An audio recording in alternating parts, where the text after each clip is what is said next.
Hey everybody, we are in day 212 in our Bible reading plan, 2 Chronicles 25 through 27, Proverbs 31, 1 through 9. And here's today's big idea.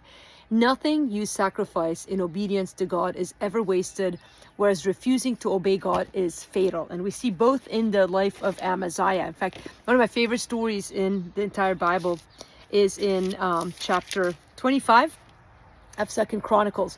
Amaziah is the ruler now after Joash was assassinated, and he gladly did what was right in the eyes of the Lord, yet not with a whole heart. You could do the right thing but not love God with your whole heart, and that's a problem. You want to do both. You want to love God with your whole heart and do what he says.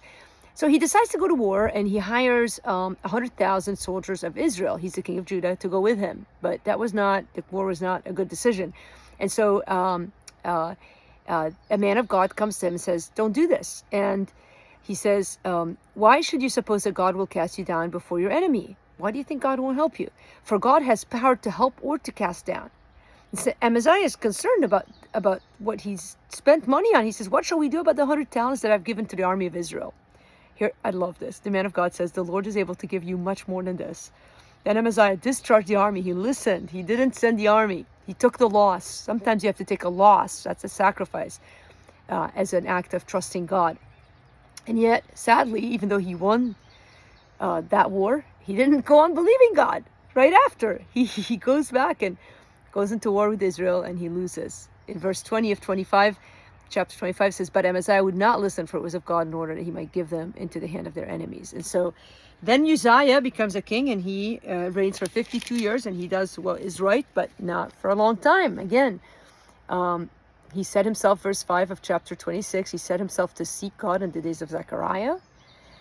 But then it says in verse 16, but when he was strong, he grew proud to his destruction. And we've seen this so much in life. Somebody's humble and dependent, and then they get big.